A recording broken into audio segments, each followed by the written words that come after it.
here just might do something to make you mad? Do you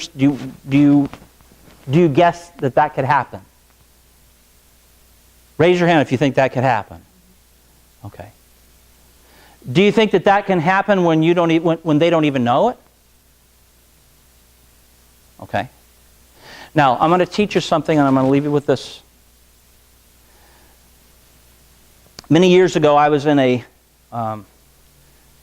college chapel service. And Bible colleges are some of the easiest places and most common places for misinterpretation of biblical texts to take place. Because the preachers are in and out and they don't have to be questioned or called upon what they had to say. And so there was this man that came in. He's probably now with the Lord. I'm 53 now, and he was about my age. And this is back when I was 19. So my guess is he's probably with Jesus now. And his interpretation of what Jesus taught about forgiveness in Matthew chapter 5, where Jesus said, if you are giving a gift, let's turn there to the text. Go to Matthew chapter 5. I want to show it to you because I want you to see what it says. Then I want to show. Then I want to give you what was interpreted, and then I want you to look back again, and I want you to see what the Bible really says. If you go to chapter 5 and verses 22 down to 20.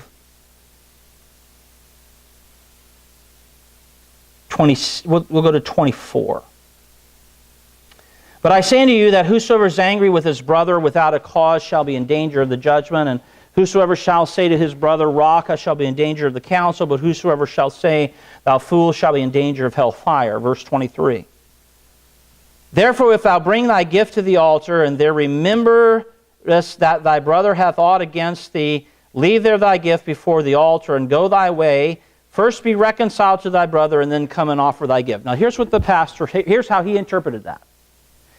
He gave the invitation to the service, and he said, now, if you know that somebody has offended you,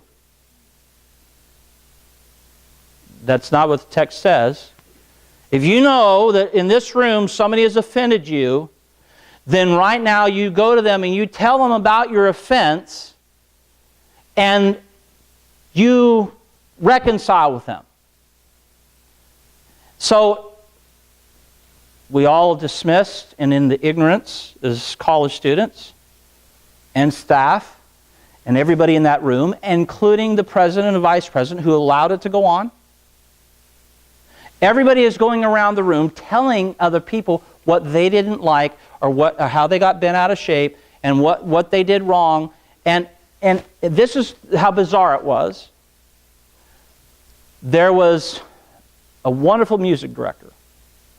I've had choir directors for many different places in my life, and I have never met a man that was more gifted with hands, just his motions. He had his own signals and he wrote his own arrangements. He was absolutely amazing.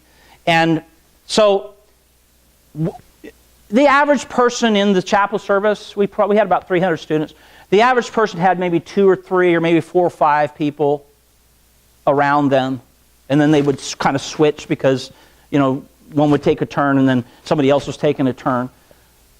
The music director who finished the service in the invitation, he's standing there, and there's a line about where the switch is around the auditorium waiting to talk to him. And I'm 19 at the time, and I, at that point, knew instantly, this is not what it's all about. This is not of the Lord. This is foolishness. First of all, I would have been thoroughly embarrassed publicly. And the absolute foolishness of the pastor who had sat down or maybe had left to go back where he served, for him to throw that on the chapel service and to allow that or to encourage that was utter nonsense. Go back to the text and I want you to look at what it says.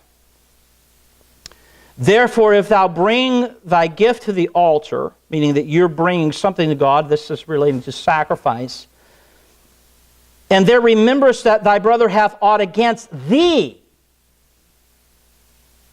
So, who's the offender? You. And who's the offendee? Them. So you know that that you have hurt somebody. He says, leave there thy gift before the altar and go thy way. First be reconciled to thy brother and then come and offer thy gift. So what he's saying is this. We're not to go to people and tell them what we don't like and why we're offended. We're to deal with that before God. We're to forgive and go on. But if we know that we have hurt somebody, then we go to them and we reconcile with them and say, you know what, I'm sorry. I should not have done that. I should not have said that. That was wrong. When you know you have been in offense, that's when you take action. When you are the one offended, you take that to God. Not to one another. You leave it up to the person to come to you and deal with it. That is biblical. It's always been that way. How many people do you think that were offended by Jesus? Few, if any. He was perfect. Jesus maintained a spirit about him of constant forgiveness. And if you remember a statement he made on the cross, without having people coming to him and crying out, all you that have offended me and hurt my feelings and said things that you shouldn't have said, I forgive you. No, he said, Father, forgive them. They know not what they do. So what you can learn from that is that people are always going to offend. You're always going to have something happen. Let it go. And let God take care of it. And just love each other. And learn to maintain that spirit at home, at work, at school, at church, and at every facet of your life. And if you learn to maintain that spirit, God can use you, and He can use this ministry in an unbelievable way. Our Father, we ask tonight you would teach us to maintain our spirit, being kind one to another, tender-hearted, forgiving one another, even as God, for Christ's sake, hath forgiven us. We didn't deserve to be forgiven. In fact, until we got saved, we weren't even asking forgiveness or for forgiveness. We didn't think we needed to be forgiven. But you forgave us anyway. And so we ask tonight that you teach us to maintain our spirit, help us to work hard, to turn our hearts and our lives, our minds, our spirits over to you, that our conversation will be as becometh the gospel. Let's stand.